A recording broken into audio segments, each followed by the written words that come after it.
지난 주말 사전투표가 진행됐잖아요. 관악구 사전투표율이 아까 21.34%라고 말씀을 해주셨는데 네. 꽤 높네요. 네, 평균보단 높았어요. 네, 이번 거 했는데 한번 그 저희 관악 FM 기사 좀 띄워주시겠어요?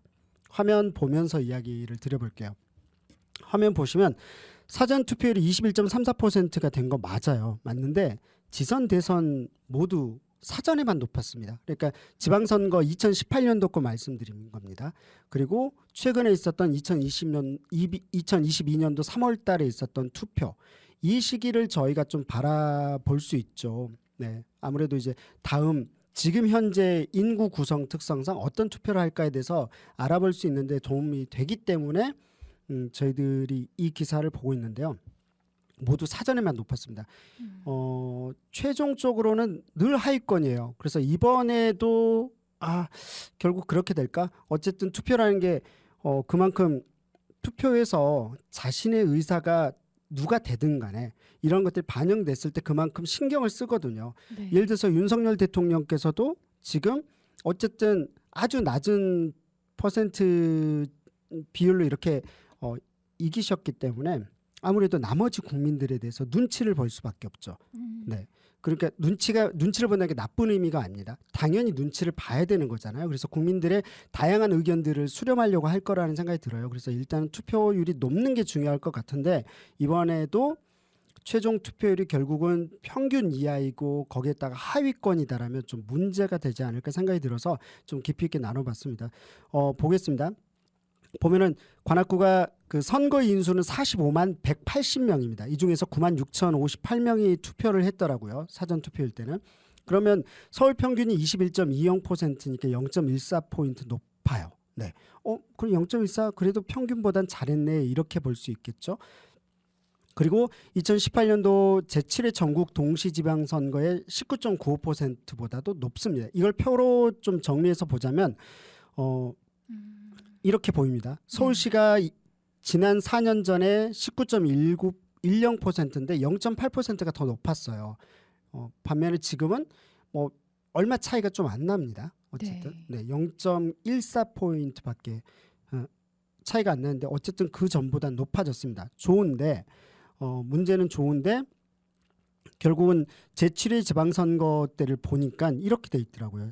제7회 지방선거 때 서울시 평균이 59.9%인데 사전투표율만 높다가 막판에는 결국은 최종투표율 59.0으로 오히려 역전이 되는 거죠. 생각보다 적게 해서 좀 놀랐어요. 네. 보면은 이걸 20대 대통령 선거 최근 거 봐볼게요.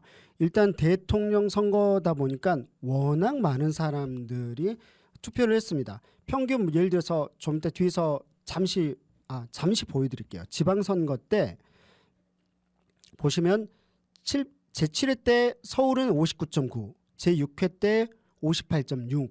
그러니까 50% 절반 이상 정도밖에 안 됐었어요. 그러니까 대통령 선거나 되니까 70%가 넘는 거죠. 그러네요. 네네. 그래서 전국 단위로 60.2%인데 어쨌든 이번에는 대통령 선거 77.9%가 서울시였어요. 네. 근데 관악구는 76.4%. 처음에만 엄청 평균보다 서울시 평균 37.23일 때 관악구 사전투표율은 38.44였어요. 막 네. 동렬을 했죠. 정작 뚜껑 열고 보니까 이런 상태인 거죠. 그럼 예를 들어서 인구수가 관악구는 인구수가 꽤 많습니다. 네. 선구인 수도 50만 명 가까이 되는 인구수 중에서 45만이면 상당하잖아요. 대단히 많은 거잖아요. 그런데 그러면 이 정도 투표율도 높지 않아라고 생각할 수 있는데 다른 지역구하고 이렇게 비교를 해보니까 솔직히 좀 낮아서 좀 놀랐어요. 관악구는 시민사회도 많고 빈곤계층도 많고 그래서 이런 어떤 시민운동도 많고 활발하니까 빈곤계층의 이익을 위해서 이익을 대변하기 위해 사람들을 뭐 뽑아내고 이런 투표를 할 거라는 좀 약간의 그런 추정이 있거든요. 네. 추정하는 게 있는데 생각보다 그렇지가 않습니다. 참고로 제6대죠. 사전투표 제도를 완전히 전국 단위로 도입한 게 제6회 지방선거입니다. 2014년도이거든요. 네. 제6회 때도 결국은 사전투표 도입했는데 관악구가 최종 투표율은 또 평균 이하였어요. 또 하위권이었습니다. 제가 그렇게 보시고 제가 보겠습니다. 이제 다른 그러면 예를 들어서 이런 말이 있었어요. 저희가 선거 인수가 많기 때문에 단순 비교가 어려워.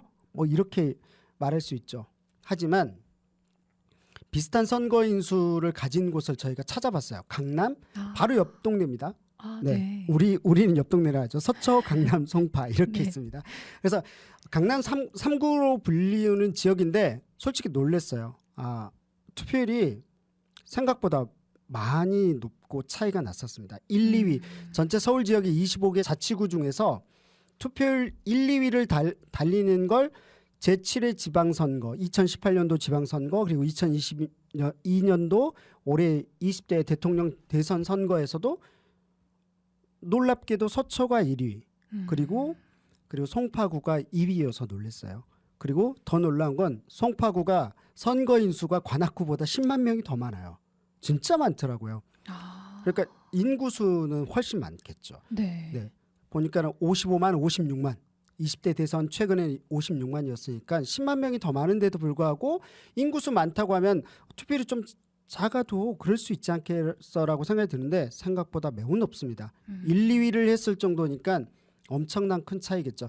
관악구 예를 들어서 7회 지방선거 때 보면 59.0%인 반면에 서초구는 63.1%예요. 그러니까 4%가 더 높은 거죠. 네. 그리고 지방선거 말고 대통령 선거도 보면 76.4% 관악구는 반면에 서초구는 80.6%. 그러니까 4% 정도가 늘 많네요. 네. 그러니까 인구수도 송파구는 꽤 높고 송파구도 80.2% 그리고 그 전에 62.9%인 걸 보면 상당합니다. 이런 걸 볼 때 어쨌든 이번 선거 때 우선은 정책을 알리는 거 최선을 다한 것 같아요. 양쪽 후보다. 내일까지 더 남았기 때문에 최선을 다하겠지만 지금 상태에서 또 해야 되는 것은 뭐냐면 투표를 독려하는 것. 우리 예를 들어서 선거 양당 또는 정의당까지 나왔죠. 무소속도 마찬가지겠지만 그 후보들이 투표해 주세요라는 동료도 있어야 되겠지만 동시에 지역 주민분들도 독려하는 게 좀 필요하지 않나라는 생각이 들었습니다. 네. 그리고 어쨌든 저희가 이제 여기다도 적어놨지만 보시면 관악구는 지난 8대 그 7회 지방선거 17위, 대선 19위입니다. 25개 지방선거구에서. 총 그러니까, 투표율 순인가요? 네네. 그러니까 굉장히 밑에 하위권에 해당되겠죠. 네. 그리고 서초구, 송파구도 지선, 대선 모두 좀 놀랐어요. 지선, 대선 다 1, 2위였어요. 네. 그 전에도 비슷했을 겁니다. 네. 그래서 일단 이런 것들을 봤었을 때 어쨌든 관악구가 결국은 본인의 어떤 투표할 그 권리 행사 자체가 좀 적은 편이니까 좀 더 독려해서 높여내는 게 좀 필요할 것 같습니다. 그래서 누가 이긴다의 문제가 유불리의 문제가 아니라 결국은 그걸 통해서 지역 주민들의 민심을 확인하는 거잖아요. 네. 민심을 확인하는 건 정치인들한테 굉장히 중요한 정보 같아요. 자기들도 우리가 잘못 생각했구나. 여론조사만 믿어서는 안 되겠구나라지 여러 가지 것들을 볼 수 있으니까 반드시 투표를 많이 하시는 게 좀 필요하지 않나라는 생각이 듭니다. 그리고 정말 신기했었던 건데 저희들도 몰랐어요. 지방선거가 들쭉날쭉할 줄 알았는데 대선이라든지 국회의원 선거는 약간 들쭉날쭉이 있더라고요. 그래요? 네. 그런데 지방선거만큼은 계속 증가 추세입니다. 계속 증가 추세. 네.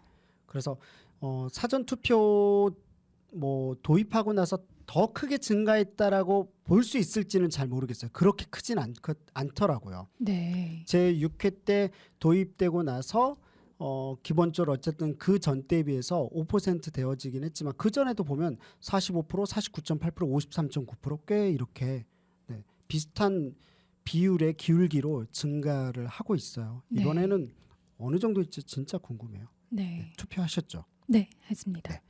많은 분들 6월 1일입니다. 6월 1일 얼마 안 남았죠. 모레거든요. 꼭 마지막에 애매하다 싶으면 공보물 다시 보시고 관악 FM 뉴스 기사도 보시고 지역에 있는 케이블 방송국 HCN의 기사도 있거든요. 그것도 보시고 다양한 자료들 보시면서 투표권 행사하셨으면 좋겠습니다. 네. 이렇게 사전 투표율 우리 관악구와 다른 구도 비교해서 살펴봤습니다.